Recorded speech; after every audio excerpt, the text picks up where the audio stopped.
All right, man. We are headed to a game 5 with the Boston Celtics, man. Game 5. We are headed to a game 5, and I guarantee you, the state of Massachusetts cannot wait till they get their hands on number 18 and up in hanging up in their rafters. And as they say, the Boston Garden, the Garden. They're trying to hang number 18 up there in the Garden. Ladies and gentlemen, we are here and we are live coming to you from YouTube, man. It gets no realer than what you see in front of you, ladies and gentlemen. This is the Real Sports Talk Show. And today, man, we're going to talk about the Washington Commanders head coach, Dan Quinn, and the Minnesota Vikings head coach, Kevin O'Connell. They're being a little bit patient, being a little reserved, a little bit rise with their star quarterbacks. And so we're going to talk about that. And we're going to talk about the NBA Finals as a whole. And at the end of the show, man, we got an NBA Trivia Showdown as the Real Sports NBA Trivia Champion, Trigger Man. Trigger Man, for the first time, he defends his title against good old Philly G. Philly G, man. So we got, hopefully, can Trigger Man get his first successful title defense? Or come on, or will Philly G finally get Goldie back? We'll see. Find out right here, ladies and gentlemen, on the Real Sports Talk Show.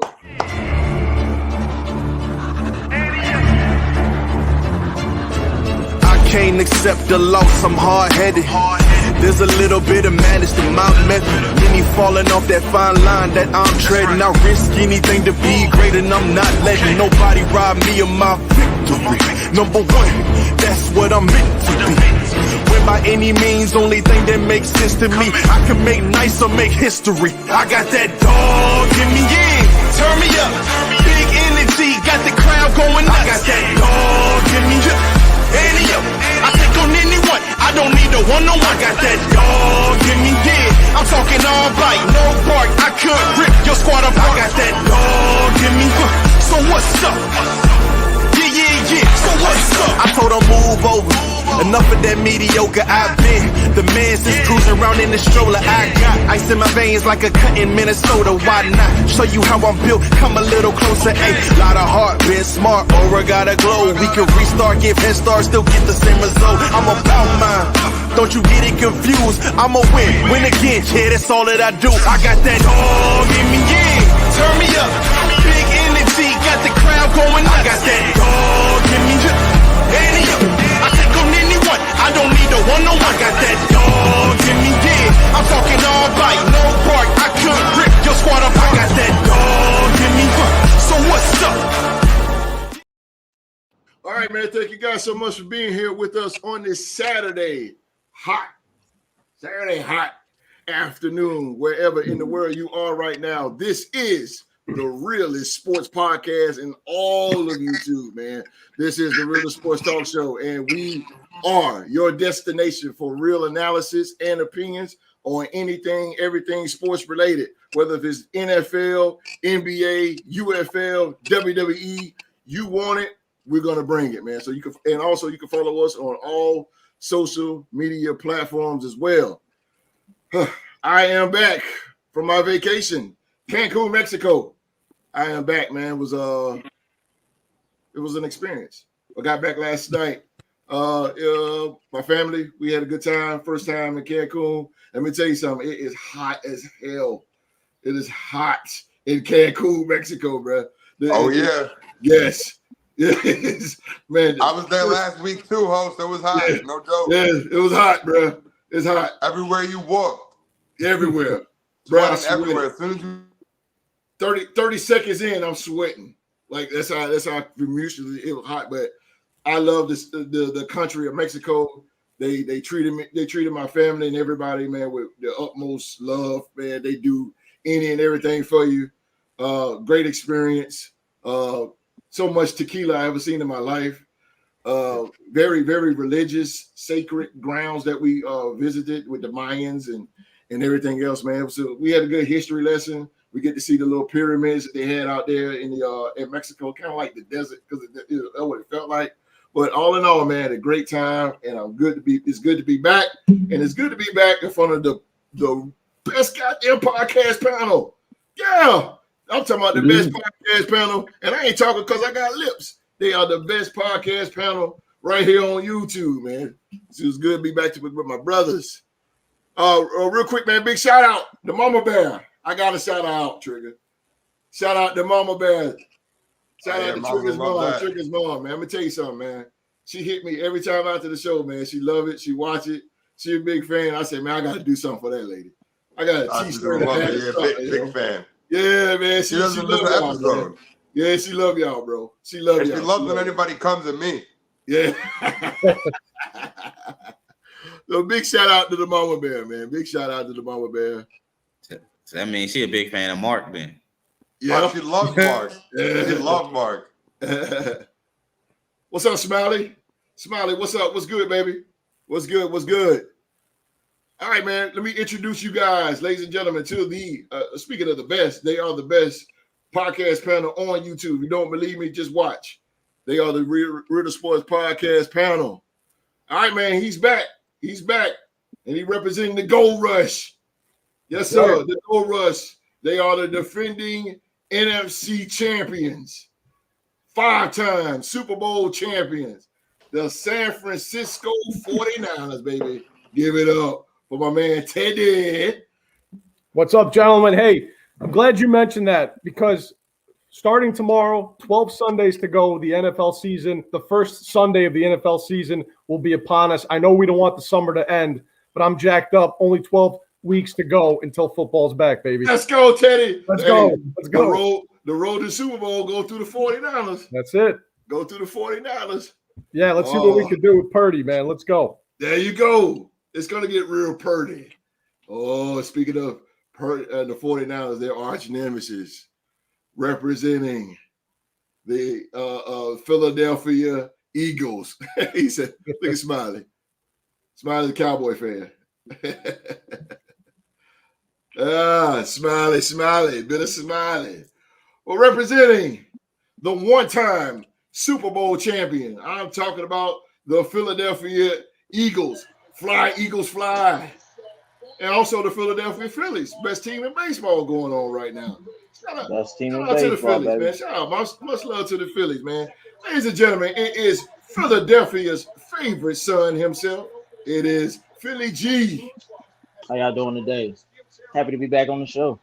Philly G. With his shirt on, with the chest out. Ooh.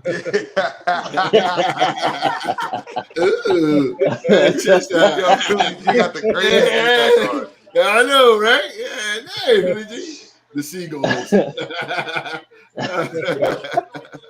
Yeah. Oh, man. Hey, man. Jacksonville is here. Just chill with it. Jacksonville representing them Jacksonville Jaguars, ladies and gentlemen. It is my man. And let's hear it, Philly G. Duval! Duval County's in the building. The Jacksonville Jaguars. It is Rockstar Rock. Happy Father's Day to all the fathers out there. You know, our holiday don't get as amped as it should, you know. But kidding. Yup. for us fathers out there that are doing or, you know, making the sacrifices that we can to, you know, do what we need to do for our children and for our families. You know, just celebrate for yourself. Take some time to celebrate tomorrow, you know, and look back on all the good things that you've done as a father and some of the sacrifices you've made. That's right. That's right. Oh, I couldn't say it more.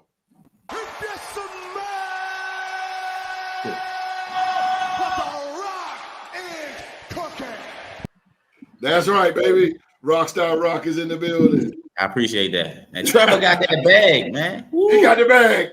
He got a hell of a bag. Holy smoke. All right, man. We got representing the one-time Super Bowl champion, the New York Jets. Come on, Trigger. Come on, Trigger. Ladies and gentlemen, he is the Real Sports NBA trivia champion, the Trigger man himself. What's up, Trigger? What's going on, host? Yo, man. I mean, my QB, he might be anywhere in the country right now, maybe even the world. They can't find him. Yeah, what the hell is going on with him? That's not good. But before we start, to piggyback off what Rock said, man, happy Father's Day to all you guys, man, to you, to Q, to Rock. Teddy, I don't know if you got kids or not, but if you do, happy Father's Day to you. Same with Philly G, man. I hope you guys all have a good Father. This is my first one, so I'm excited. Oh, shit. Yeah, this is my first one. So yeah, I'm excited, man. And, that'll be a nice distraction and deflection from what all my teams, the stress that they bring me regularly to celebrate that day. So happy Father's Day to all you guys, though, for sure. Happy Father's Day. Father's Day to everybody. Because you got Whitney Houston in the background, bro. I do. I see her. That's I see her. That's I mean, the record. 1984. Hell yeah. Gotta love some Whitney, that's the hard record, too. Like, you can put that on a record player. Yeah. Yes, sir. She's from Jersey, right? Yeah. She grew up in East Orange. That's right. I work at a school in Montclair. A lot of my students are from East Orange. I got a couple kids that go to the parish that she used to sing at. Yeah, my cousin live in East Orange. My cousin Tariq live in East Orange. R.I.P. to the late great Whitney Houston. I see her in the background. Like, oh shit. That's my girl. That's my girl. Ooh. Yeah. Last but not least, he is the OG of this whole thing. OG. He is a Hall of Famer. Hall of Famer, boy. I'm trying to tell you, boy. Don't put no women around. You're in trouble. I'm trying to tell you. You're in trouble, boy. That's Mr. Steal Your Girl right now. Watch out now. Watch out. Yeah, I know. Leave that alone. Representing the mighty Minnesota Vikings. Yes, sir. Mighty Minnesota Vikings, the Real Sports NFL Trivia Champion. Red Hot champ, matter of fact. Boy, you on the street right now. It is the legendary Q-Dog. Hey, what's going on, people? What's going on, host? I just want to say happy Father's Day weekend to all the fathers out there, and I hope you sit back and relax this weekend and just don't do no yard work. Just sit back and chill. Do the things that you want to do because this is your weekend. I want to piggyback on what Teddy said. 12 more weeks to the NFL season. I'm so excited about my Minnesota Vikings. I really am glad that my boy JJ got the money that he deserved. He deserved every red hot cent. He will be one of the greatest receivers before it's all over with. And I said it, and I just can't wait for us to get that boy number 15, Dallas Turner, on the field. They is projecting him to be the next Lawrence Taylor. Boy, I'm trying to tell you, boy, watch out. The heat is coming. Go Vikings. You want me to sound the horn for you? Go on, sound it. I'll sound it with you. All right, let's go. Let's do it, baby. Yes, sir. Yeah. All right. Viking time is in the building, man. Roll Tide, by the way. Dallas Turner, baby. Dallas Turner, baby. DT. And look, they got Will Riker, too. They got Will Riker. DT, the next LT. Watch out. Oh, shit. Yeah. Coming off the edge. The next LT, baby. Bring it in, baby. Yes, sir. Remember what they said about Michael Parsons? Yeah, they did. Yeah, they did say that about. That hit different though. I leave that be. One's from Penn State, one's from Alabama. Yeah, I'd rather go for Bama. Not to be biased. Exactly. Say it again, host. Roll Tide. Penn State is my home team. Penn State is my home team. I'm gonna say Roll Tide now. Roll Tide. Roll Tide, baby. Let's go, Q. Let's go. Let's go, baby. Roll Tide. Number 15, baby. Let's do it. Oh yeah. Let's sack the quarterback. And OG, y'all got Will Riker too. So Roll Tide again. Yes, sir. Roll Tide again. Let's go. Let's go, baby. Stay on the board, baby. We're gonna stay on the board. To be serious though, let's start this show off, man. But you know how we do here the Real Sports Podcast, man. We start shows off, man. We pay our homage and our respect. We gotta pay our respect, man, to the late great Jerry West. Jerry West passed away today, man. We gotta show a trailblazer, the 12-time NBA All-Star, all guard. Matter of fact, he's a member of the 50th and 75th anniversary team and the league's most iconic player. I'm gonna read this. He was the first significant player in Los Angeles basketball history whose all-around skills took him to the Hall of Fame, and when whose success in basketball management made him the measurement for general managers. Jerry West was known by an honorable title that underlined his legend, both on the court and in front office, Mr. Clutch. And so the NBA is now missing a major contributor who helped shape the league. West died Wednesday at the age of 86. This is by Adam Silver. He said, "I value my friendship with Jerry and knowledge that we shared with me over the many years of basketball and life." This is by Adam Silver. On behalf of the NBA, and we send our deepest condolences to Jerry's wife, Karen, his family, and many friends in the NBA. And also, we send our condolences to Mrs. West. Jerry West, man, the guy that is actually on the NBA logo, passed away at age of 86. I did not get the chance to see Jerry West play. Q, did you get to see a little bit of Jerry West? Just little highlights of little kid. Yeah, you know. I never got a chance I never see him play actually, but like you, I just a lot of clips and stuff, man. So very iconic. He is a legend. He's gonna be forever a legend. Another legend is falling out. We lost Bill Russell and now Jerry West. So, man, Bill Walton, right? And Bill Walton. And don't forget Jerry West's impact as an executive. Also, he built the championship Lakers. Very, very, very true. 80s, and he built the Kobe Shaq Lakers. And he even had a really big hand in building the Warriors dynasty. Like I read a book about it.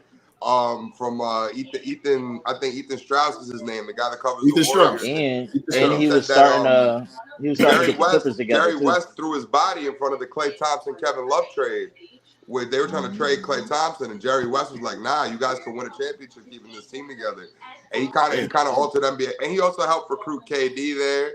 He helped recruit Shaq to the Lakers, so he was always great at recruiting those superstar players because he could look them in the eyes, speak the same language as them, and not many people can. So, he also amazing, dominant basketball figure. Whether it was coaching, executive, playing, he's iconic. Yeah, man. Iconic, man. Iconic guy. 86 years old. You was about to say something, Q? Yeah, I was gonna say, with the passing of Bill Walton and Jerry West, we got to respect that work that they've done, help pioneer the way for these young fellas. Yeah. Without these guys and the things that they've done for the NBA, maybe the league probably wouldn't be the way it is today. And so we just want to thank them for not only being great basketball players, but also just really navigating the way, making sure holding the NBA logo or the NBA itself to a high standards to that make this league great, just the way it is. And he also found Derek Fisher too. A lot of people didn't know that. So he knew how to go out and get talent, and so he will be missed. Bill Walton will be all these great guys that come along and make the league the way it is for these young talent to come in. So thank God we had players like that to keep the NBA alive like that. Mm-hmm. I'm definitely iconic. I was never a Lakers fan, even when I was a kid. I just was not. Nothing against him or nothing like that. I never had anything against him. But Jerry West, you see him on the sidelines, and you see him like, those Great Western Forum. That's when the Lakers was at the Great Western Forum, and you see him on the side with celebrities sometime or whatever, man. But like Q said, he did find Derek Fisher, and goddamn, that's one dude I could not stand. I could not stand Derek Fisher, bro. I hated that dude. So did Matt Barnes. Oh, damn. Yeah. So did Matt Barnes. Punching the nuts right there. But yeah. I could not stand Derek Fisher, man, because he killed my Spurs, bro. with that damn shot. He did it Yeah. twice. He killed Matt Barnes' marriage too. Yeah. Twice he did it, man. Derek Fisher was a bona fide killer. He was. He was a killer. He's no joke. But again, man, we send our thoughts and prayers out to the West family and contribute to Mr. Jerry West. All right, man, we're gonna jump off the hardwood. Let's jump on. You got some? Yeah, go ahead, Rob. Could I answer the when would be a good time for me to answer the fans? Yeah, sure. Alex, what's up, Alex? My man, Alex over there. Alex, Russia. He sent me an email, man. He asked Rockstar Rock. Let me pull it up again. All right. Rockstar Rock, how do you feel about Trevor Lawrence's he worded this all jacked up. His contract. Yeah. How do you feel about his I worded for him. How do you feel about Trevor Lawrence's big huge contract? I mean, well, first off, you know what I'm saying? He said, do he deserve it too? Okay. Well, first off, a lot of people feel like he don't deserve it, you know, the amount of money he's getting. But if you look at the quarterbacks that is getting the same amount of money he's got, he kind of got he's beaten Justin Herbert in twice head to head in the same season. You know, some of the other guys that's making big money only have about the same amount of playoff games. He's got 1, 2, maybe, you know, wins here and there. Mm-hmm. But for us, for Jacksonville being a small market team and the fact that we haven't had a franchise quarterback that we felt was a guy since Mark Brunell, you don't let those type of people leave your organization, especially when he's the only quarterback of his draft class that stayed with the team that originally drafted him. Very true. You seen Trey Lance go from the 49ers to the Cowboys. He might not, we don't know when he's going to suit up. Yeah. Justin Fields is backing up Mr. Wilson, you know, Mr. Wilson in Pittsburgh. Yeah, Mac Jones backing up Trevor Lawrence. So, you know, them was the top 4, and Zach Wilson is in Denver. So, you know, them was the top 4 guys that year, top 5 guys. And the same guys with his team and is one more. Mm-hmm. So, you know, I just think he got a bad rap because of the Urban Meyer year, which really, like, I understand he leads the league in turnovers since he's been in the league. But half of that was from his first year when he was with Urban Meyer. We didn't have an offensive identity. Our defense was giving up points like left and right. So he had to go out there and try to win games for us. You know, like he said, he wasn't going to stop playing the way he played that kept us in games. But now, you know, after the 2 seasons under Doug Peterson, I felt as though he does deserve the money. I mean, maybe a little bit, a lot. But at this market value for the quarterbacks, when you feel that the guy is the guy, and he's made the Pro Bowl. I know he was an alternate, but he still made the Pro Bowl. You know, he's considered one of the top 11, top 15 quarterbacks in the league. If you ask Chris Sims, I don't know if anybody's seen Chris Sims' top 40 countdown quarterbacks. Trevor Lawrence was number 11. Oh, wow. Okay. Yeah. So, you know, he's in that category where as though he lower his mistakes a little bit, take the check down, see what the defense is giving him a little bit and stop rushing his progression. Then you know what I'm saying?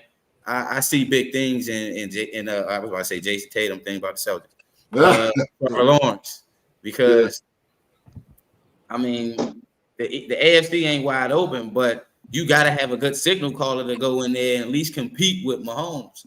And I don't see us giving the bag to Mac Jones. So yeah, he deserved it based on his extension, him being the only quarterback of that draft class, still originally drafted to this team. Yeah, and he's the most successful one out of that class. I believe he deserved it. Okay. Any of y'all want to hit on that real quick? Go ahead, Teddy. So good. Hey, all I want to say is, Rockstar Rock, I agree. You can't deny the guy's talent at the end of the day, because what is the alternative, right? Like you said, the QB market is the way it is, and when you have a guy that talented, it's hard to let him walk out the building because you're going to be stuck with somebody who's going to have not as talented. He's not going to be as talented of a player as Trevor Lawrence is. So I believe he's got a track record that's shown that he can turn it around. Another year in the system. The reason a lot of people probably are debating if he deserves the money, it's funny you said Mac Jones, and Mac Jones is his backup now, right?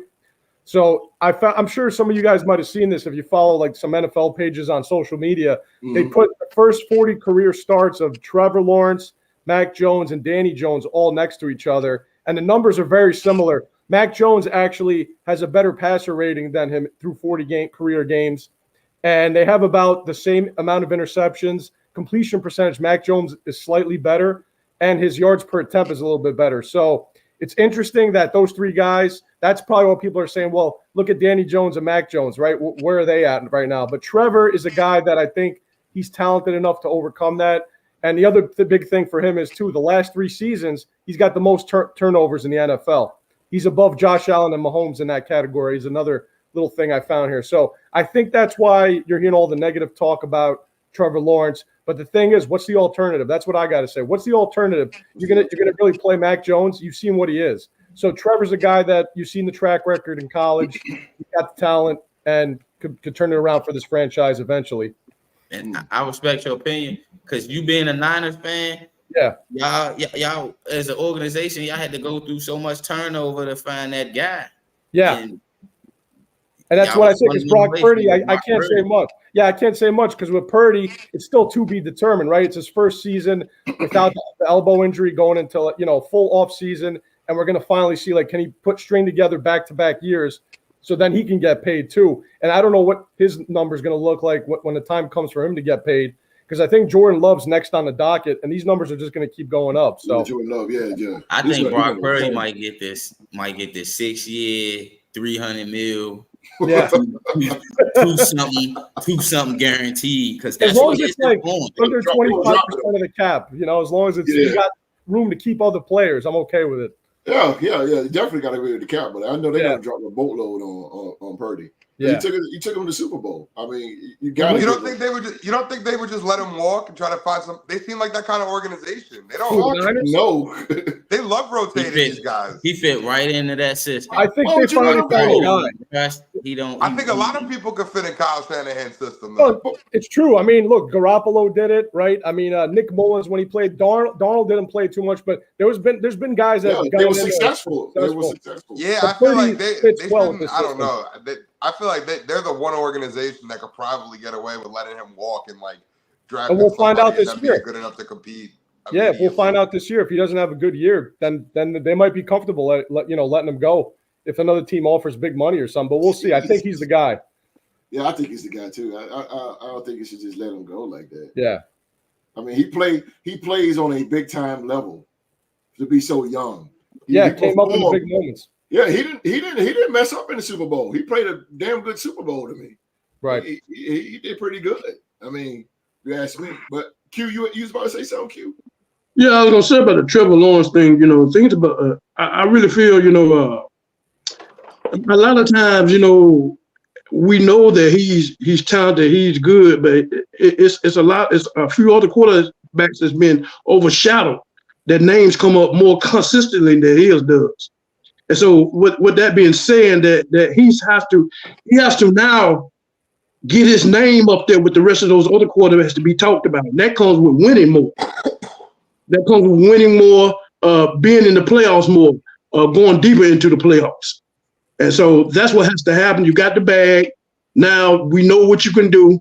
We got all that behind you. Let's start winning games and let's get deep into the playoffs to get our names amongst the Pat Mahomes and the Purdy's and all the other big names is out there in the league. So there's no excuse now. I can see he has a winning. He plays like a winner. I like the way he throws the ball. I like the way he real hit you in the numbers with the ball. Yeah. But we just got to get hit. We just got to hear his name more. It's kind of being buried as the season go along. The other names just grow up. Yeah. And we just don't really hear nothing about Trevor Lawrence because he's not getting into the playoffs and getting deeper into the playoffs and wins. So these things have to happen this year. It's got to start right now. It's got to start. He's got to win. He's got to start by winning that division. He got to start winning. That division be up for grabs with a $275 million quarterback in it. No, but he did. He just won the division year before last. The reason why you're not hearing it now is because he's been in the league 3 years now. He should have won it 2 out of 3 years. But first of all, Jacksonville is a small market team. Second of all, the emergence of CJ Stroud kind of overshadows. That's what I'm saying. He shouldn't be letting these people overshadow him. That's his third year in the league. That was CJ Stroud. It also will help that he played the Vikings this year too. But really saying though, you got the Texans that's in that division, and then they got that's Colts with Anthony Richardson. You got the Colts with Richardson coming back. Right. So, but he has to capture that division, get in the playoffs, and start progressing in the playoffs to get his name out. Because if you don't, he'll just be Trevor Lawrence. That's all. He's pretty good. He just be Trevor Lawrence, but he got to now. Can't let Anthony Richardson and CJ Stroud lap him though. That's what I'm saying. He can't do that. He can't do it. He's the third best. CJ Stroud has already done that because in the eyes of the NFL world, he the next big thing. But I think he's gonna have a sophomore slump. Maybe, but Anthony Richardson is really good too. He got hurt, but he's really good. That's what the beauty of that is. Philly G better jump in this here because this thing is starting to grow. But what do you think about Trevor Lawrence getting his bag? Sunshine. Yes, sir. He deserves it. Hell yeah, he do. He's done really well with a team that is still building. The team is still building, and honestly, I think it's their division to lose every year. How they played. That's how I really feel. That's why he's getting the money now. It's their division to lose. There you go. And I agree. So, yeah. Jacksonville is my team, and I like the Houston Texans. Don't get me wrong. Texans gonna be hot for a minute, but they still got to beat the Jaguars. Yeah. If you can't consistently beat the Jaguars, you're gonna lose that division to the Jaguars. Christian Kirk. Don't sleep on Anthony Richardson. That's all I'm saying. That's true. We're not gonna sleep on him, Trigger. You're right, but this is Sunshine we're talking about. Also, Will Levis and the Tennessee Titans is going to be pretty decent. I'm sleeping on Will Levis. I think Anthony Richardson kind of. I think he getting that. What's main man that used to play for Tennessee? Vince Young. Nah, Mark used to always call. He used to say he was too raw to play quarterback. Malik Willis. Malik Willis, yeah. Anthony Richardson, but he's got to tune up his mechanics. He's got to stay healthy too, because he might turn into Malik Willis. Come on, bro.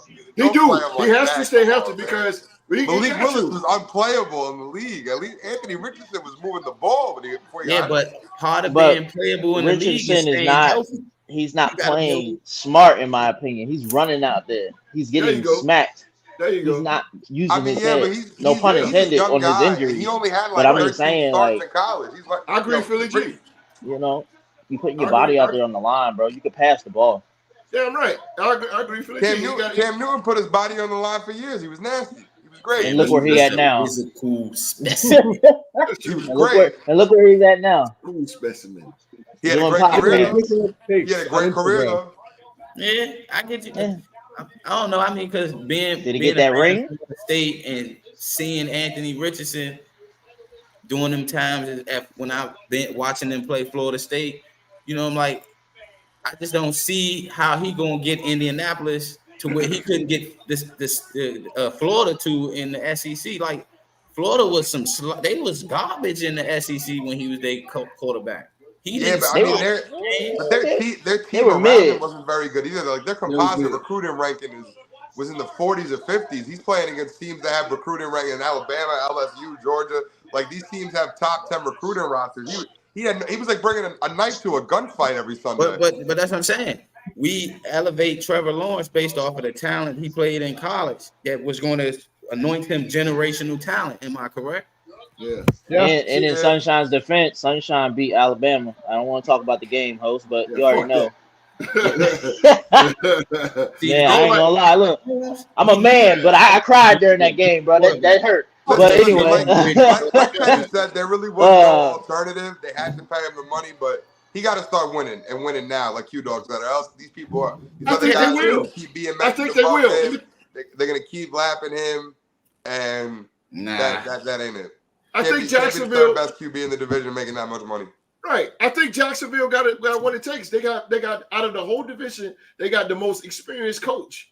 Yeah. They got the most experienced coach. True. They got the most experienced team. They're gonna put it. I believe they're gonna put it together. They had a downfall last season, yeah, of course. And we hear the rumblings. They did before. It's Texans division. I always got respect for the Jacksonville Jaguars because they just some pesky bastards, man. They even when they sucked, they were just pesky. They will not go away. No, we were predicting them in the predictions last year. I predicted them to play in a lot of upset games, and they were real close, with that defense itself. But what I'm saying this year, they have to reach the playoffs and try to go further. Not reaching the playoffs is not going to work. Yeah. It's just not going to work. You got to win. You got to win too. I agree with you on that, OG. Not to cut you off, I agree with you on that because last season he was the reason, and I'm a Jags fan. I will say this: we lost Christian Kirk. But Trevor Lawrence was the reason them games that he decided to play where he was a little banged up, whereas though CJ Beathard could have probably won us a game here and there, and then he could have came in and played, just to even out our record. He went 0-5 as our starter in them last 6 games. Yeah. So I think that left a bad taste in his mouth that our backup CJ Beathard was the only one that won us a game. Yeah. And the last game of the season with the playoff and the division on the line, he couldn't get us over the hump. So, and then we seen, so I think I do agree with you on that, Q-Dog. Yeah, I agree with you. He at least got to get us to at least maybe not maybe divisional round or AFC championship game. Yeah. I say AFC championship game. Yeah, it's year 4, Rock. AFC championship. Yeah. I ain't gonna say AFC championship. Well, let's go baby steps first. Divisional. I'll say divisional round. But they wanted divisional too. They wanted Dak ain't sniffed the NFC championship game. And how many years been in the league? Philly G, he been to the divisional round though. Yeah, we played the Chiefs. You got to go to the AFC championship. He's already won a wild card game. It's time for him to go at least to the conference. Jacksonville has to win now. You know why? Because now Houston has won. Now you don't want a paradigm shift. Yeah. Right. No. So you're trying to avoid the paradigm shift because we all see it coming with CJ Stroud. We all see Texans they coming around the corner fast. Yep. Yeah, and it's going to be a lot harder to build now that they put this big contract up because next year that money kicks in. Like this year, they at least have a little more flexibility. Next year, you're paying him $60-65 million a year. It gets tough to build a roster. So he's got to win and win now. You got to win now. We got good cap room though. I think we was like top 3 in cap space right now. They got to do it now. I do agree with you. I do agree with the rest of you guys though. The rest of the panelists, we do need for him to get that amount of money. You got to at least advance. You got to win 2 playoff games. Yeah. If you don't win the AFC championship game, but you at least got to go and win 2 to 3 playoff games a year. Or you're going to be just like the players in the past. They get the bag and then they play like shit. Yeah. Right. No. This cannot work. A la everybody. That's what the shit happened. They get the bag and then they play like shit. They check the Jets rosters by year. You can see 8 or 9 of them every year. Yeah. That's why I love it. No offense to the NFC guys, but that's why I love the AFC because it's so goddamn competitive. Yeah. Oh yeah. It's so competitive. Like it's either win or go home there. Yeah. It really is. And I mean, that's coming from an AFC guy. That AFC South is steady the ball. I wish the Jets could apply change to the NFC South. That would be fine. Run the ball in the AFC. You know what's funny? We got 3 AFC guys and 3 NFC guys, and I'm pretty sure we missing the 4th AFC. We got 5 really. Oh, Mark. I'm talking about on this podcast right now. True to the game. Baltimore true to the game. Oh, you talking about AFC? You talking about right now? Oh, right now, I'm talking about right now. But all I want to know at the AFC, the 3 panelists on here, the AFC, who can defeat the Kansas City Chiefs? That's all I want to know. Raise your hand. Raise your hand if you can defeat this candidate. If you can't, don't raise your hand. Eliminate cheese. Get the cheese out of Hey, it. Q-Dog, does this count? Hey, I can't get the other leg up, goddamn. I put it Anymore. Hey, does this count? I put everything on, goddamn. We're gonna beat them motherfuckers. I'm trying to tell you. Hey, look, hey, notice Trigger didn't raise his hand. Well, you know one thing. I'm telling you, one thing I didn't like what Patrick Mahomes said when he won the Super Bowl. He said, first thing came out of his mouth, he said, "We're going to three-peat." That was a slap to everybody in the face, to everybody in the AFC. That was a slap to everybody in the face. I was gonna say me and Ted have had the roughest go about it. We have. Like, you guys got to knock this guy out. You got to beat it. You got to knock him out, man. You got to, man. the AFC got to take care of They're too him. cocky. They so cocky that they saying can't nobody in the AFC can challenge them. That's what he's saying. I believe that the Raiders are the ones that's going to do it. Let's go, baby. They've been getting close. Raiders. I feel like the Raiders are the ones that do it. That's gonna be a good battle. That's gonna be a good battle. Come on, brother. The Raiders are going to be Maybe the ones to Harbaugh do it. built something with the Chargers, maybe. Nah, We'll see. fuck that battle. This is gonna be an ass whooping. Come on, Philly G. Philly G, you don't mean that. All right, there we're gonna go out there like King Leonidas. Let's go. Sparta. I got Raiders. look. Let's I'm go. gonna probably Oh. and it might sound crazy, but I sound crazy before. Raiders sweep. Let's go, baby. Come on. I'm with it. Raiders sweep. All right, I got you. Aiden Let's go. O'Connell. That was good. All right, Yeah. Speaking of quarterbacks, let's go. Speaking of quarterbacks, real quick, man, let's go. Dan Quinn, the Washington Commanders, head coach Dan Quinn has no great declarations on who his week starter will be. Also, looking to this, Kevin O'Connell, head coach of the Minnesota Vikings. He says he wants competitive environment for Vikings quarterback Sam Darnold and J.J. McCarthy at training camp. So let's just start this thing off with the Ted Meister himself. Yeah. Dan Quinn and Kevin O'Connell. Yeah. Is it a good thing to start your veterans? Because it looks like it's going to be Sam Darnold being the starter for the Vikings, and probably it might be Marcus Mariota starting for the Commanders. But is it a good thing to start off with your veterans first and then let your rookies sit down for a few games? What do you think? I'm always a believer, long term and the whole overview of things. I'm always a believer of letting your rookies sit for a little bit because we've seen in the past it's worked out for some teams out there. Aaron Rodgers, Jordan Love. There's been situations where guys sat. Carson Palmer, right? I mean, there's been situations where guys come in and they sit a little bit, but there's other situations where guys get thrown in there and they're successful, and then they kind of fizzle out. If I'm looking at these two teams, and I don't know what Q-Dog thinks.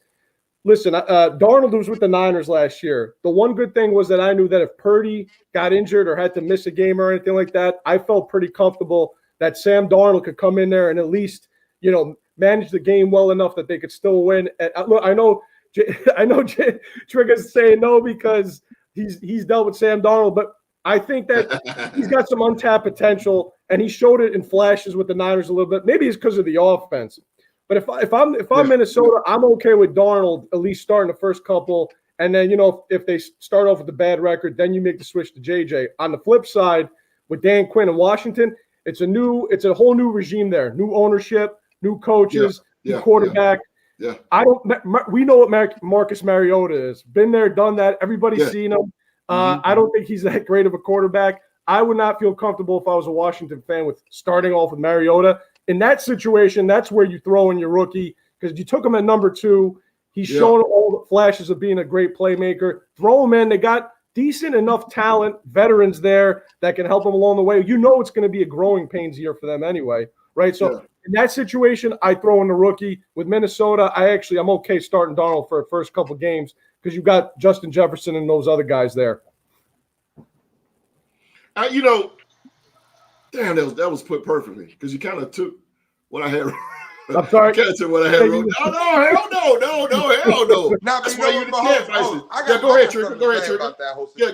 Because I don't think Q-Dog or Teddy, you guys can't really say you feel comfortable with Sam Darnold playing, bro. Like he throws at least 7 to 8 passes per game that you have no idea what he was looking at. Nobody does. Not his coaches, him, his mom, his family. Nobody knows what he was looking at. His dad's probably watching, like, what is he doing? You're saying that because of your organization. That's what it is. Your organization. The organization, Q. It got a lot to do with it. He was in college. He turned the ball over like a madman at USC. He's always fumbling, throwing picks. He is a walking turnover. He'll have moments. I mean, he was better than Zach Wilson for sure. Definitely, I would take him over Zach Wilson. I gained a little bit of an appreciation for him when we got Zach, because I hated Sam Darnold when I was like, oh my God, he sucks. And then we got Zach, and I'm like, wow, like Zach really sucks. Sam Darnold, like he was like ass, but Zach Wilson's a different. There's levels to this. He's like Sam Darnold was never like on his Jamarcus Russell, but make no mistake about it, he's ass. Sam Darnold is a below average. He's in that 25 to 35 range of QBs. He's somebody that's going to be on a different team every year, 2 years. He'll have a long career because he's kind of athletic, and teams always trying to buy into he was a high draft pick. But make no mistake about it, if your team has to rely on him to win football games, you are not going anywhere. If they have to start Sam Darnold, all the hopes and visions and dreams you have in a Dallas Turner being Lawrence Taylor and Justin Jefferson doing all this, it's not going to come to fruition with Sam Darnold leading the helm. It's going to have to work out sooner than later with J.J. McCarthy. So I just wanted to get that out there because I'm hearing all this discourse as if Sam Darnold is this top half starter. And Teddy's talking about how I felt comfortable. Why? Like what would I would be freaking out if he had to come in. Thankfully, I don't have to see him too much. Thankfully, that's in your offense. That's in your offense, though. In our offense, I felt comfortable with Kyle Shanahan. Yeah, but the guys work. And in the preseason, he throws picks in the preseason when he goes up against backups. It's what he does. He throws picks in the preseason, bro. It's what he does. Watch this preseason. When he comes in there, he's gonna throw a pick to some linebacker that played at that you've never heard of. That's fantastic. Hey, host, I hope you're recording this. I hope you're recording this. It's 6-11 or 7-10. Oh damn! 6-11. If he starts every game, yes, they'll be lucky to get 6 within that division. He'll be the 5th best QB in that division out of 14. But to Sam Darnold's offense, he took Carolina to 8-9, and Carolina was the drizzling shits. Drizzling. I'm talking about. Yeah, but they play in the NFC South, man. Baker Mayfield. It don't matter. Like that. It don't matter. That team was worse than the Jets. Literally, host, I'm about to chime in because I was getting ready to say something about that. I'm waiting for Trigger to wrap up. I'm amped up now. I'm amped up now. So you say Sam Darnold's trash as he played with the Jets, and well, it's the Jets. He goes to Carolina, he finds himself. He actually turns the Panthers around for a little bit. 8-9 ain't bad, but he had to play Tom Brady. And from what I recall, he had a game where he was going toe-to-toe with Tom Brady. Being a slightly below average QB. Then he goes out there with the 49ers. Yes, he's playing behind Purdy, but when he had to step in, he did his job. 4 years, Philly. Yeah, he gonna be all right. He gonna be all right with the Vikings, bro. But Trigger, nobody says he's gonna set the world on fire. He's got a lot of. I just didn't like the way that he kind of win 9 games with the Vikings. No, you weren't gonna be. Let me say what I got to say. Yeah, come on, Q. I just had. Let me get this in. You're talking about a prolific offense. You got to understand, we got number ones all across the field on offense. And we got all right, let me get this in real quick. I'll let you go back and say what you gotta say. And then we got Aaron Jones. We ain't have a running game. And our offense still was 3rd in the league last year. Because we got playmakers. Okay? He doesn't have to be great. All he have to do is make sure that get the ball in the playmaker's hand. How hard could that be for him? I don't think he's capable of doing it. That can't be hard. He is in the right situation. They handed off to a prolific running back, 2-star receivers. When T.J. Hockenson comes out, star tight end. I don't worry about the offense. I'm not going to worry about the offense. I think I can go in there and quarterback the Minnesota Vikings with all the weapons. You're not wrong about anything you said, Q. They have a great team. Okay, great what I'm saying. You wait till you see the way he brings them down. He can't bring them down. He can only bring himself down. Listen what I'm saying. All he has to do is get the ball in their hands. That's all he got to do. T.J. Hockenson doing it. I think they're gonna be on J.J. McCarthy by week 4. Oh, damn. No, he ain't got nothing to worry about. You said the same thing about McCarthy coming out of college. He was garbage. Yeah, I think he's garbage too. I really do. I do. Now I won't say he's garbage. The Vikings are QB away. He's gonna need to sit behind Sam Darnold for a little bit, but he ain't garbage. And that's scary. He's gonna have to learn from Sam Darnold. He's already ass, and he's learning from somebody that's ass. I think this is coming from an angry Jets fan. Learning from Kevin. I think this is coming from an angry Jets fan because he didn't do anything with the Jets. I think that's what it is. I think it is. He's mad because he didn't get taken to 8 and 9 like the Panthers. This year for the Vikings, we're gonna play this. He didn't have a team like the 49ers last year, where Sam Darnold was on the team. Now you about to see the Vikings go out there and do something crazy with him, like 10 plus wins or something like that. Then he's gonna be even more mad during the season. I don't think in that division they're gonna get 10 wins. Come on with it, Rock. What you got, Rock? I'm gonna tell you. It's the NFC North. You better jump in there because this is all right. So let Rock win it. See the McCarthy and Sam Darnold and Jaden Daniels starting and for the Commanders. Now I will say this: I believe that Marcus Mariota should start the first few games in here in DC for Jaden Daniels. I know they drafted him number 2 overall, but his stature is a little frail to me as far as Jaden Daniels. And the last quarterback that put on a jersey and set the Commanders or the Redskins on fire was RG3. Same kind of stature, a bit frail. Can y'all hear me? Yeah, we hear you. We can hear you loud and clear.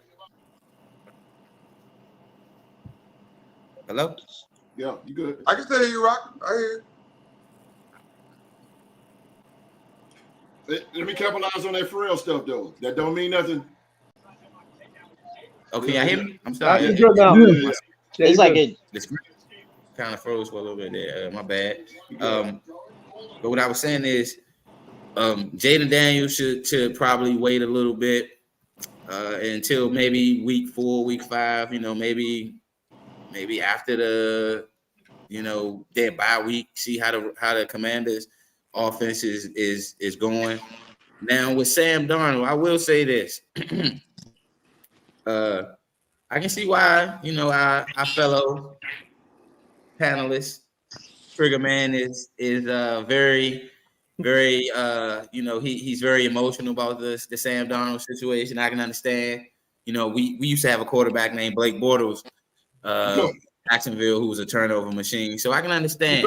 But the thing different about with Sam Darnold's situation with the Jets and with Minnesota is y'all didn't have no weapons for that brother when he came to the Jets. Now he's much older, much wiser, meaning the game is going to slow down.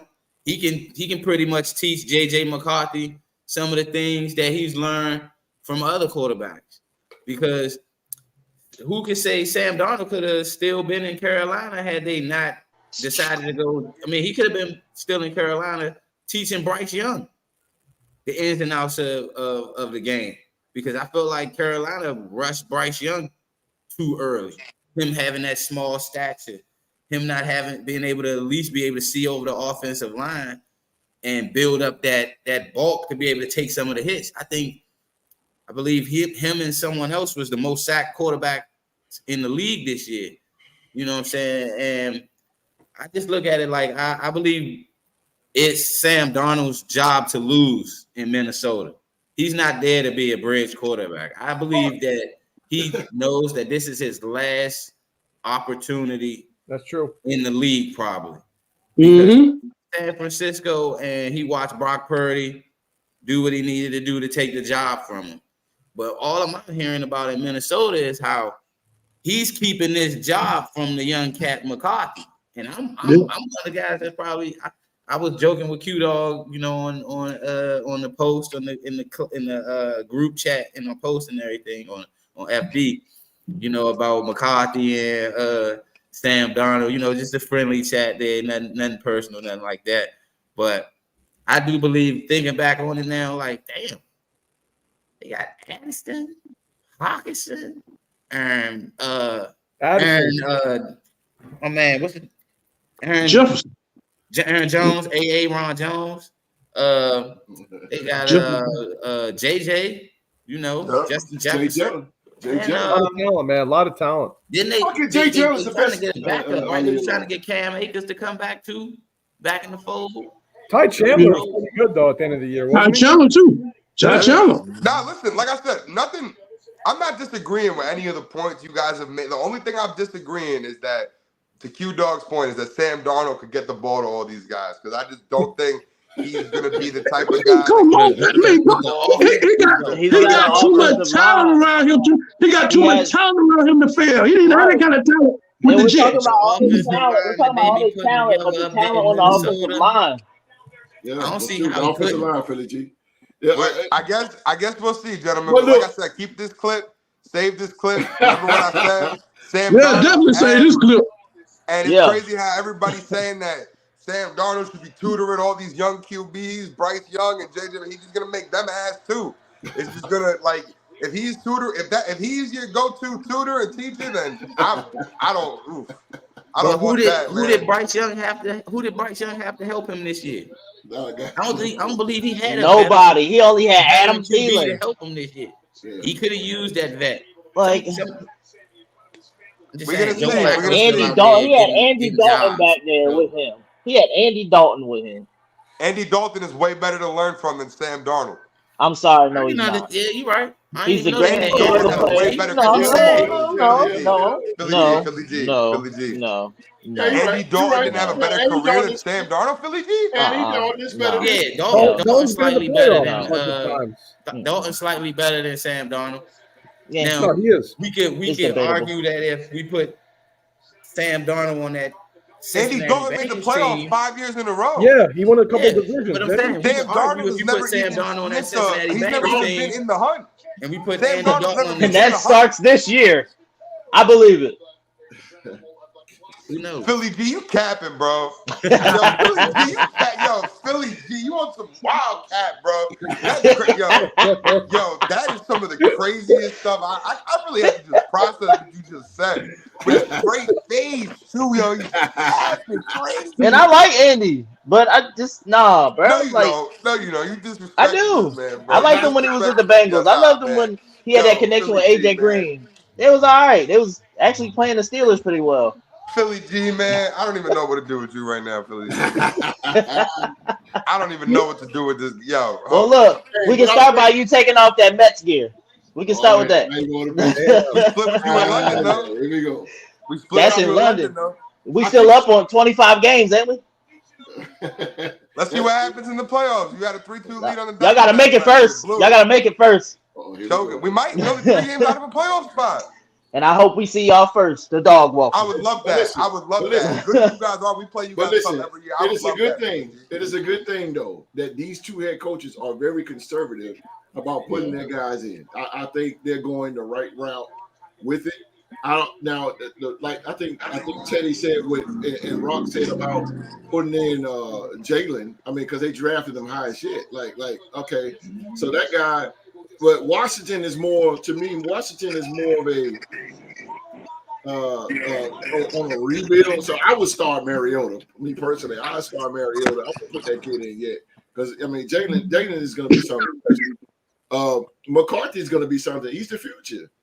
But McCarthy, boy, goddamn, boy, he got to deal with Detroit Lions and he got to deal with Green Bay. So that dude got to go in the cold and play Green Bay twice. I mean, or one time in the cold. Like every player ain't built for that. So I would let Sam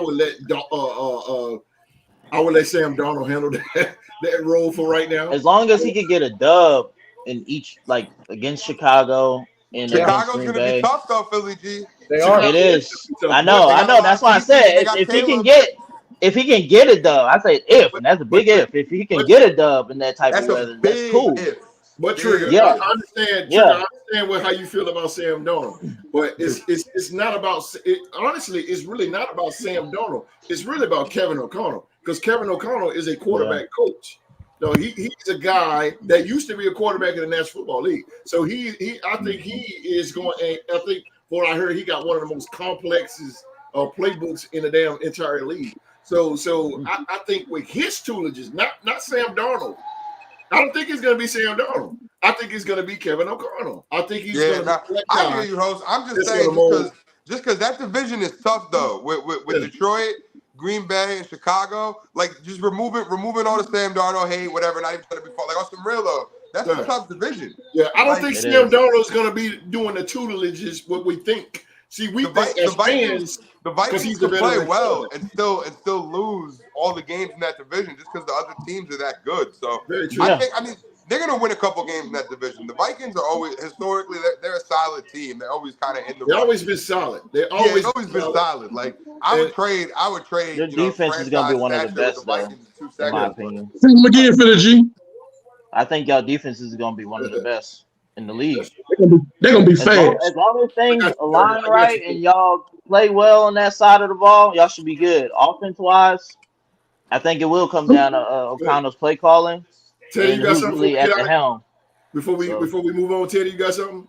No, I agree with your point. Look, I see where you're coming from with the Jaden Daniels, especially because he's going to be in a division also. Don't forget, I mean, Dallas, the Giants defense should be a little bit better, right? Dallas, they're monsters.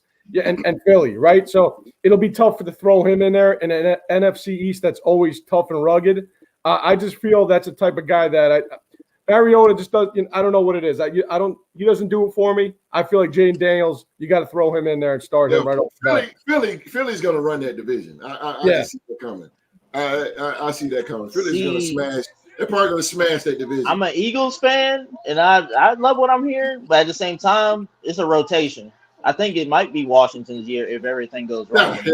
No. It's always a rotation. Our division is always a rotation, bro. I'm telling you. I get what you're saying. I would love for my Eagles to win it again, but I don't know. I don't trust you guys. Will I think it's either Philly or Dallas. I think. Oh, there she is. What's up, Mama? There she go. How you doing, Mama? Mama. All right, Trigger. We know we got time for Trigger. Really quick, let's go over to the NBA Finals. It's now 3-1. The Boston Celtics are now up 3-1. They did not close out last night, and it was a massacre as the Dallas Mavericks defeat the Boston Celtics 122-84. That was a beatdown from the beatdown. But they're going back. The series shifted back to Boston now, so hopefully Boston can close out tomorrow night. So my question is to the Boston Celtics fan, Rockstar Rock. It's going to be two questions in this. Now, really quick, what does the Dallas Mavericks have to do to win the next three, and what does the Boston Celtics have to do to get this NBA title and close it out? Two questions in one. Rock is out. So let's go. Let's go to Teddy. Teddy, what do you my think? bad, host. I didn't know you was. Go ahead, Rock. You I good, thought Rock? you was gonna go to Trigger first because he had to leave a little. No. It's you. No, we still got a little bit of time. You good? We good. I still got a little bit of time. Well, last night I happened to not even I wasn't able to watch the game. I was had a gig shift. I was working the Nats game last night, so I was actually at National Stadium. So when I got off work and whatnot, I seen, dang, they was blowing us out. But But I said all from the beginning. I didn't have us sweeping them. You know, I at least gave the Mavs 2 games in this series. I said we was gonna end it in 6. But seeing how Jason Kidd is chirping again, saying that he questions our mentality and this, that, and the third, we're gonna end this. I believe the game's Monday. Game 5, I believe it's Monday. It's tomorrow? It's Monday. It's Monday, okay. So we're gonna wrap this up on Monday because Jason Kidd has been talking, and the last time Jason Kidd opened his mouth and said something, we had to expose them in games 1, 2, and 3.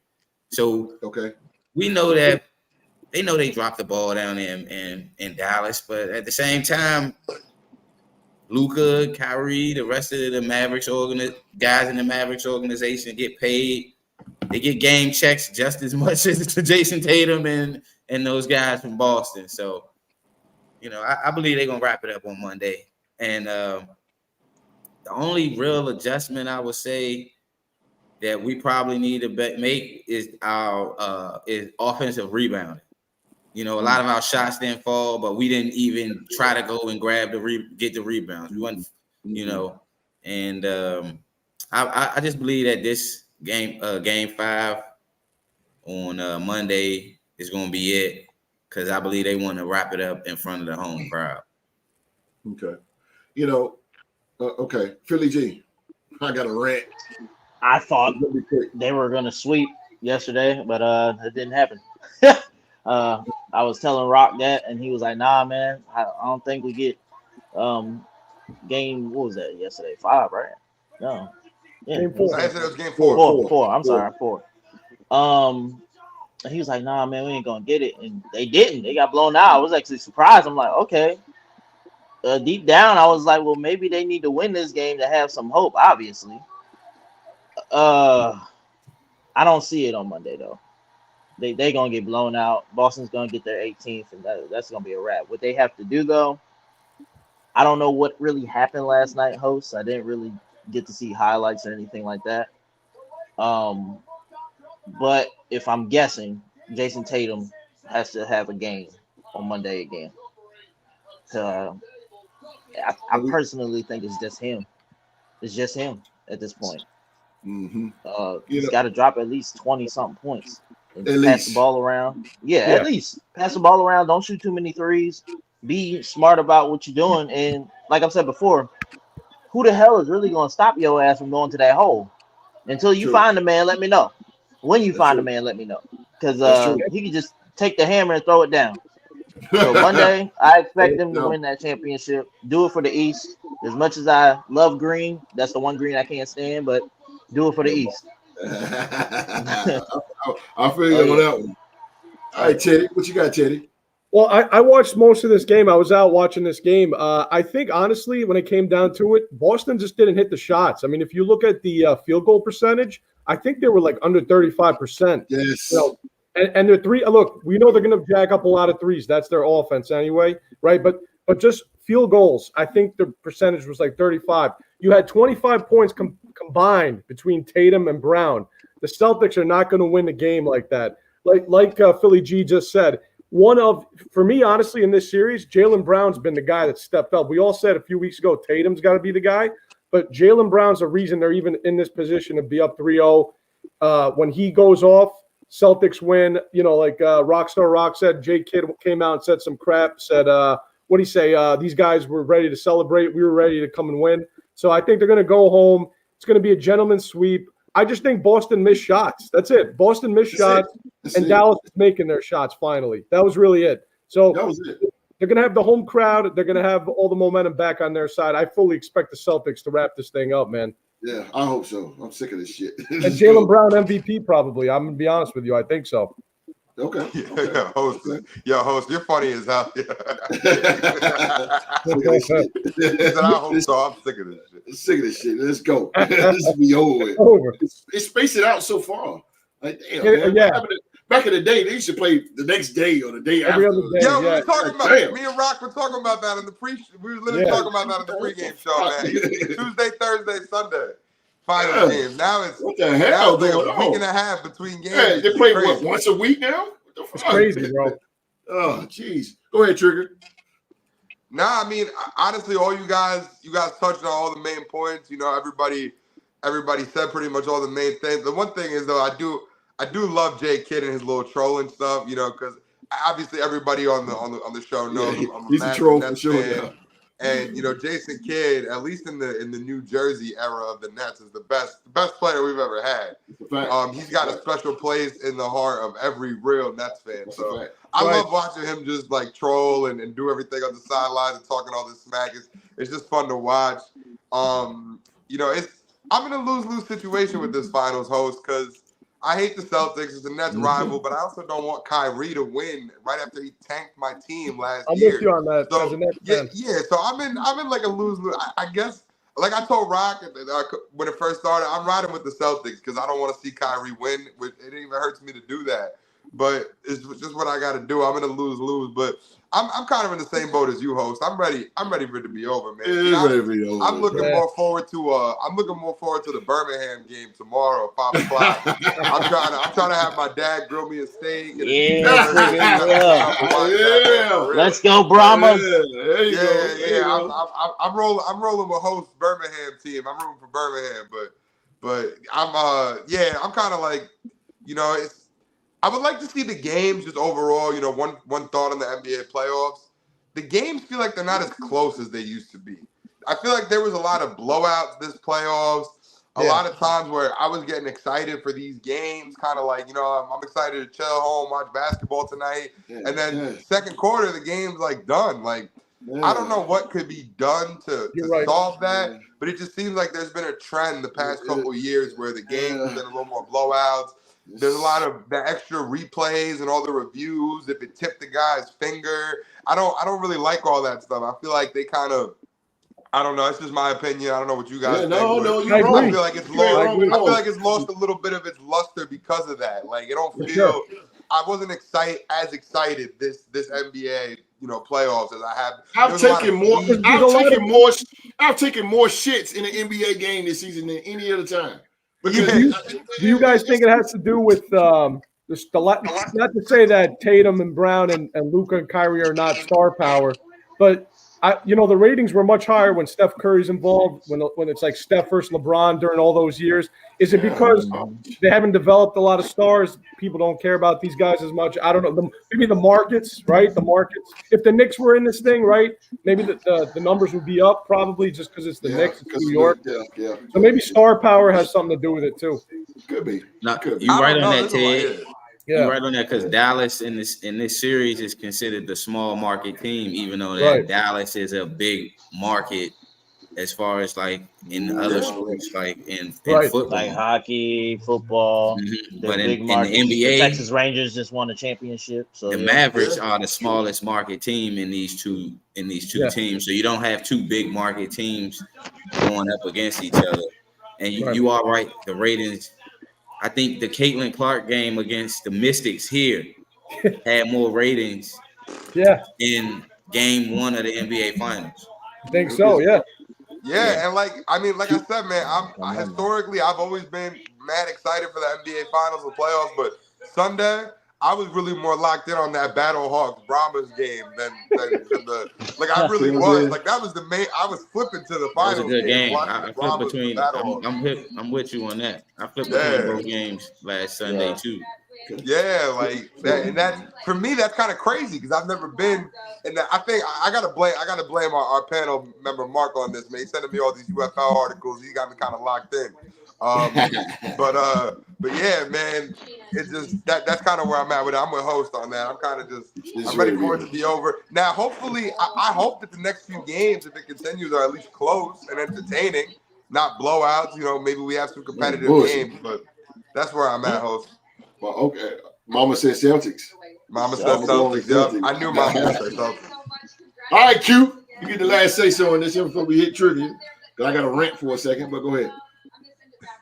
Well, really, this playoff series has really been terrible to me. I mean, I never really seen NBA basketball like this.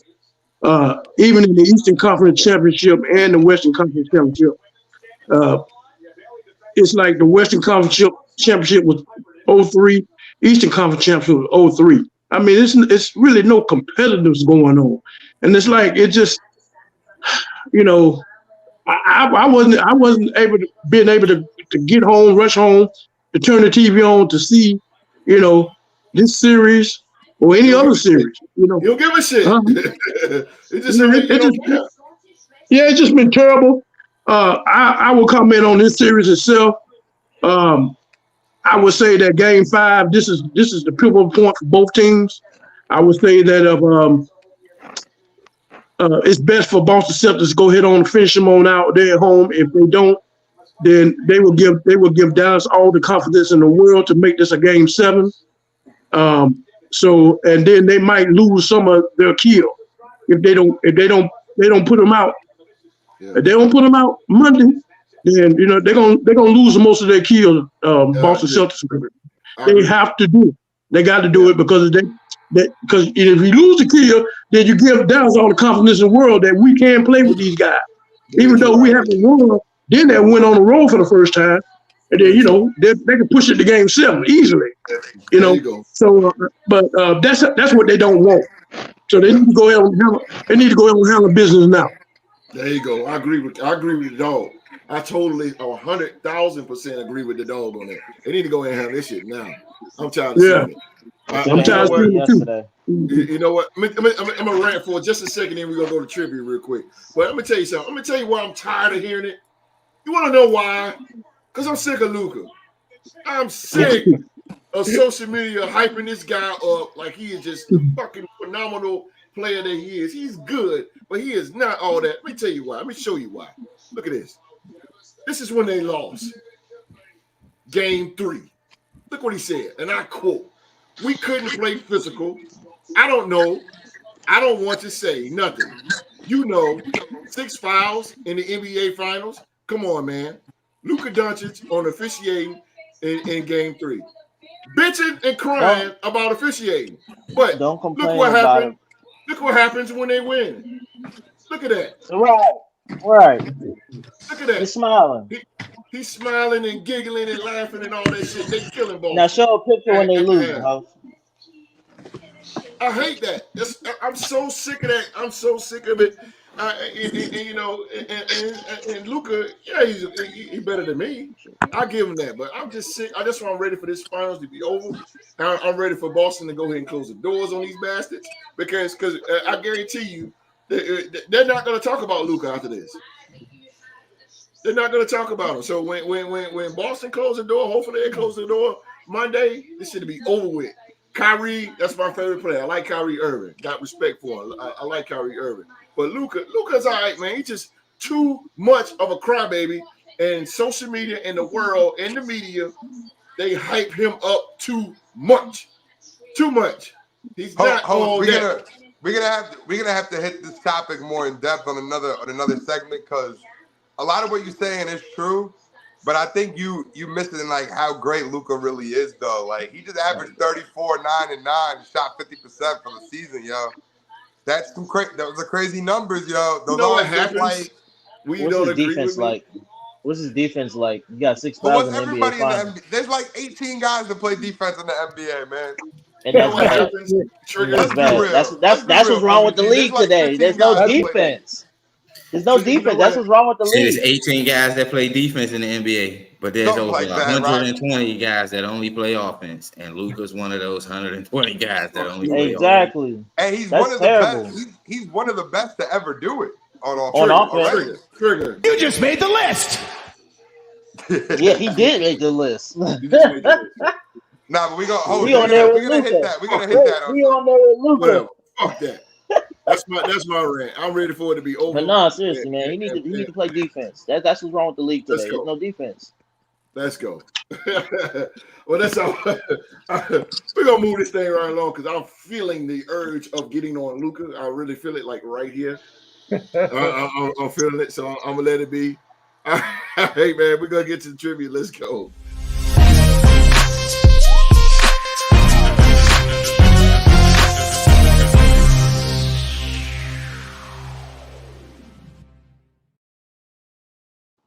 All right, man. We got trivia here. We got the champ, Trigger Man. He is going against Philly G.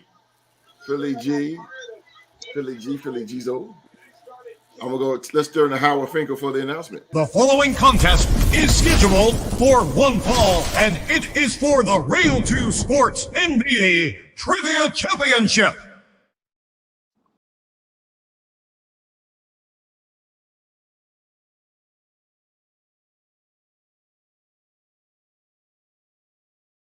Oh, Philly G versus the champ.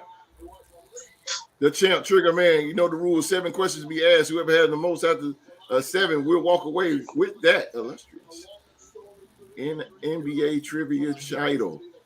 Before I get things started, you know how I hit it, man. Rockstar Rock, who you got? Philly G or the champ? Trigger.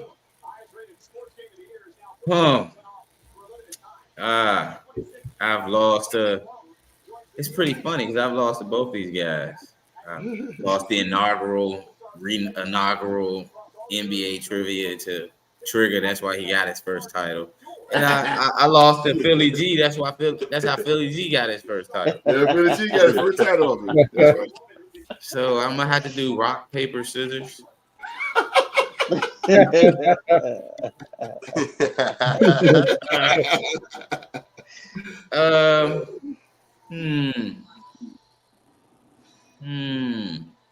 gonna go with Trigger. I feel like his NBA.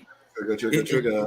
Yeah, I feel like his NBA knowledge is just a tad bit like this. Him and Philly G, you know, like okay. No disrespect, Philly G. You know, I feel like you got more football knowledge than basketball on some takes and whatnot. But yeah, I'm gonna go with Trigger on this because I want my title back. Coming to a theater near you. Teddy, who you got, man? You got Yes, Philly sir. G in this thing, or you got Trigger? Philly, look, I respect you, Philly G, but I got to go with my fellow Jersey boy here. I'm going with Trigger. Jersey. Very Jersey boy. 2-on-1. The fist bumps. All right, OG, the NFL trivia champ. OG, man. You've been here before in this NBA trivia. Who you got? Philly G or the Trigger Man? Oh man, I tell you, I seen Philly G in the ring more than I've seen Trigger Man. But it seems like the Trigger Man seems to hang in there more than Philly G. You know, Philly G, you just seem like you take a lot of knockouts. So I'm gonna take the Trigger Man. It's Trigger unanimous. Philly versus everybody. Oh man, this is the day, Philly G. It's all right, man. Title's on the line. Title is on the line here. Let's go. All right. These questions. Oh, stop. These questions is based on the New Jersey Nets and the Philadelphia 76ers. Nice. Okay. This is I better get that off before I get hit with copyright. All right. So here we go. Trigger Man, you are the champ. Here we go. You ready, sir? I'm ready to go. All right. Don't forget. You get one lifeline. Both of you get one lifeline each. And you get Be ready, Rock. You get to ask Rockstar Rock, Teddy, or the OG. Here we go.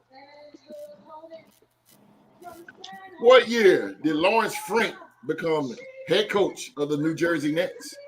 2005. No. 06. Philly G.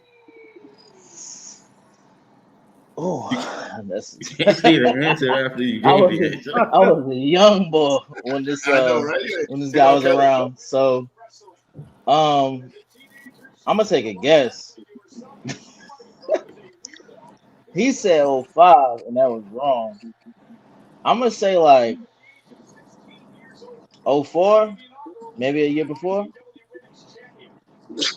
What's the answer? 04. 2004 it is. Philly G's on the board. All right. Philly G. Come on, Trigger. For the rest Yeah. of It's the New Jersey devil over there. All right, Trigger, here we go. This former New Jersey Nets player went to the University of Utah and played for the Nets from 1997 to 2002. I was on top. Doesn't come to mind off the top because, like Philly G said, me and him were young bulls around that time. We kind of around the same age, but I got one guy in mind. I'm a guess. I don't want to hit my lifeline yet because I might need it later in the game. But there's one guy I'm thinking Lucius Harris. That's gonna be my answer. No. Nah. Philly G. I'm gonna hit that lifeline. And I'm gonna say. What are you going for? I'm gonna go with Rock on this one. All right, Rock. Philly G's cashing in. It was Keith Van Horn. Mm-hmm. I'm gonna stick with that. Keith Van Horn. Keith Van Horn it is. Damn, I'm successful. down. That would have been my guess too, Van Horn. That was my guess. Philly G, 2-0. 2-0 here. All right. Oh boy. All right, Trigger, here we go. It's a stolen by. It's a stolen. I just came from Mexico, so I'm just saying that's a stolen. What year did the Nets come to Brooklyn? 2012. 2012 it is. 2012 it is. The Trigger is on the board. All right, Philly G. Who led the 76ers in block shots in 2005?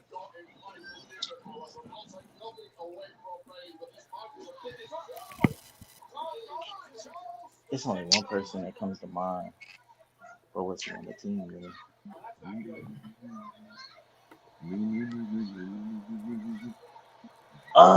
Who the hell was it? I'm gonna stick with my gut on this one, and I know it's probably wrong. But was it Dikembe Mutombo? No. Okay. Trigger.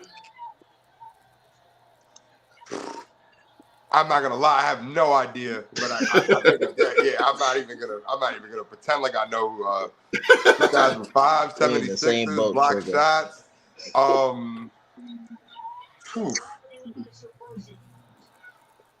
Was it Chris Webber? No. Who the hell was it? Samuel Dallenberg. He played at St. Yeah, Pat. you should have lifelined me, bro. You should have. Yeah, right there. That would have been it. How many questions we got left? 3. And I'm down 2-1. All right. All right, here we go. Don't pop a doc, Philly G. Don't pop a doc. Come on, Philly G. Here we go. What year was Joel Embiid drafted? That was 2014. Yeah. 2014 it is. Philly G. Answered that with confidence. All right, Trigger. Yeah, because it took him almost 2 years to get on the damn court. Go ahead, Trigger. See that? Yeah. Oh, wait. Let me get that right. Philly G. That Lawrence Frank question killed me. All right. Let's see. Sixth question. Come on, Trigger.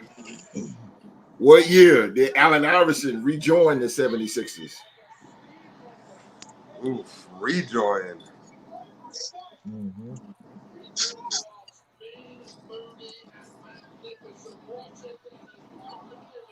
I'm gonna use my lifeline here. All right.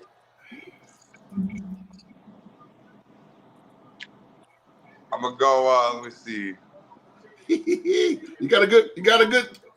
I know. Good choice. Teddy looks like he might know it. He's making like a fake. I don't know. No, I don't.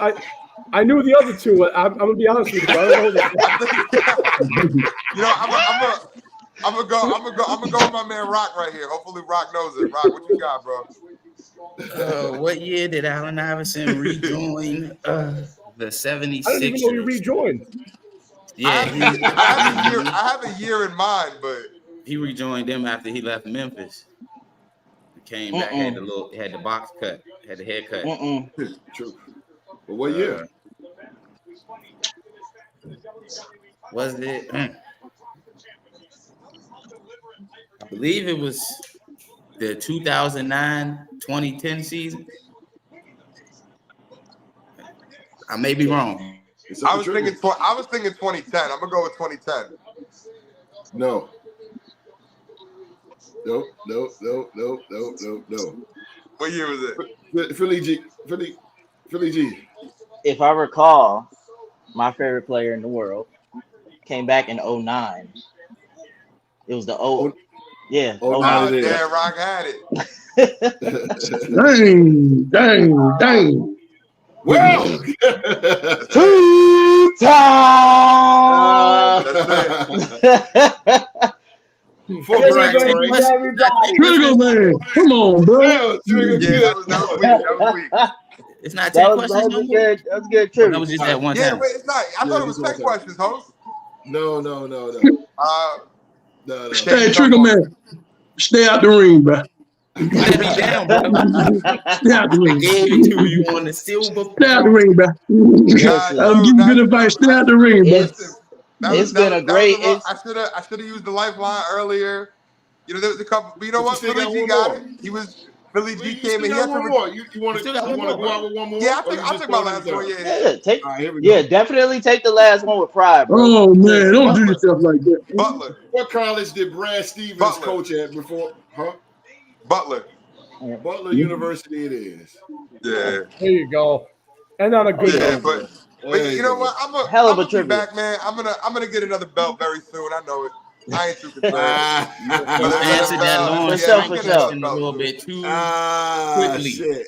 Yeah, look, maybe Rock, maybe. Because Lawrence Frank, remember he got the job after Byron Scott. Yeah, after Byron Scott I took thought Byron Scott them to last 7 games. He got it though. He got it. Yes, sir. We got Goldie back, baby. Philly G is the dude. But yeah, well, look.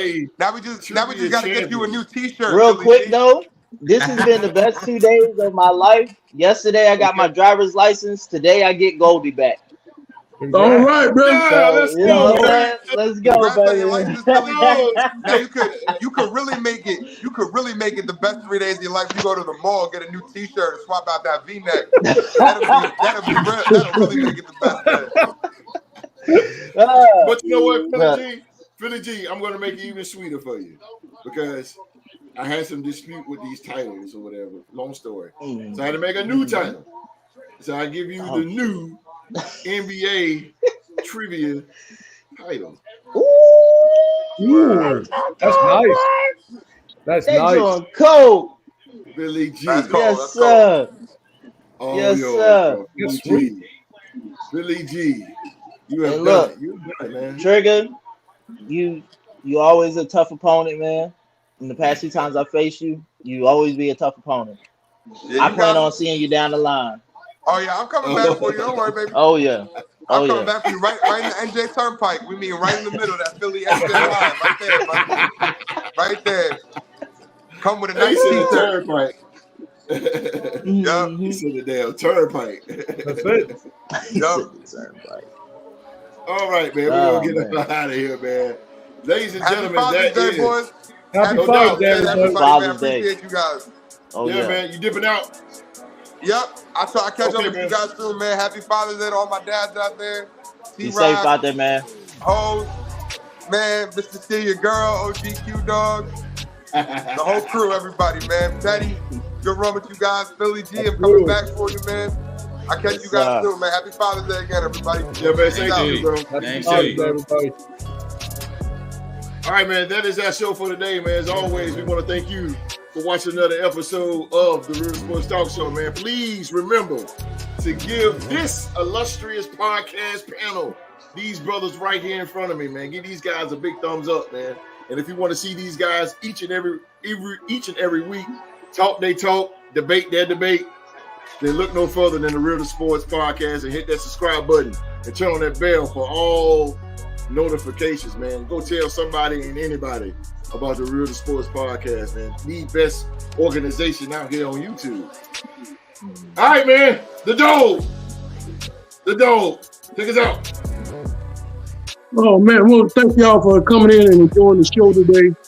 We want to say Juneteenth that's coming up, celebrating Wednesday.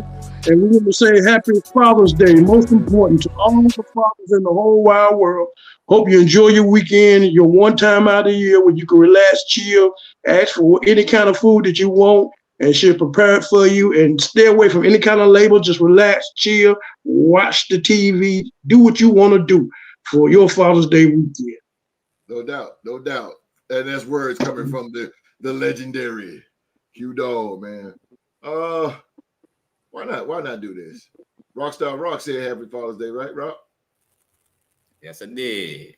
Yeah. Happy Father's Day, man. My man. Philly G, you ain't there yet, but you'll get there. Oh yeah, eventually. But Happy Father's Day to you guys. Yes, sir. No doubt. Man, my man Teddy's in the building. Hey, I'm not there yet either as a father. So hey, you guys have lucky bastards. To all you guys that you are on top of that, June's also a Men's Mental Health Awareness Month. Always check in on your friends, and stay on top of your friends and check in on all the people you love. That's it. I know that's right, man. Mental health, man, for sure. Yeah, man, we want to say Happy Father's Day to all the fathers. Happy Father's Day, man. Rockstar Rock, the legendary Q Dog, Philly G, and Teddy. You guys have avoided it. Hey, you guys are lucky men. Hey, no Pampers and no milk, right, Q? That's right. Yeah, I ain't had to do that since 5 years ago. I'm on my last box 2021, baby. 89, baby. 1989. Hell no more. No more that shit. Come on, now don't act like that, ho. Right, OG. Like, don't be like that, man. It's not. I don't think it's that bad, is it? Man, you gotta man, quick draw McGraw. I gotta get up out of there. It's that motion, boy. Scoot back. Scoot back. Hell no. Hell no. Hell no. Scoot back. Get out. Sometimes you just gotta let. You don't. No. Fuck that. Get out. Do not stay there or you'll be sick for 9 months. Like a tug of war. Oh, man. Nah, you're not gonna win this day.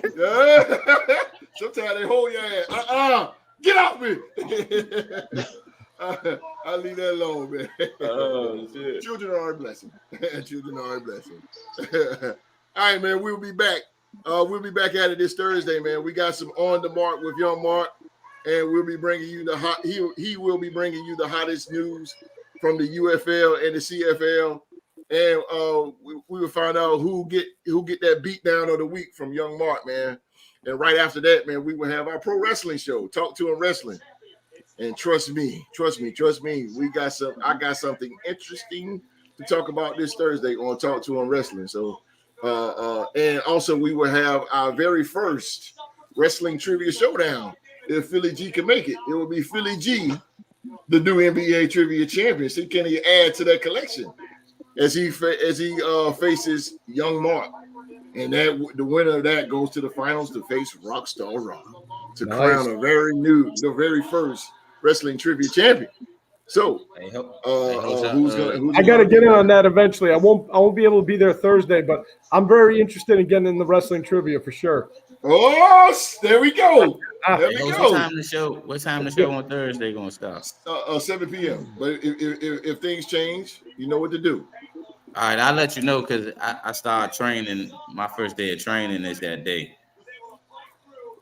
Rockstar Rock! Let's go, baby. Congrats, man. That's an inside, everybody. Congratulations to Rockstar Rock. Hey, I know what it is. Go get the bag, just like Trevor did.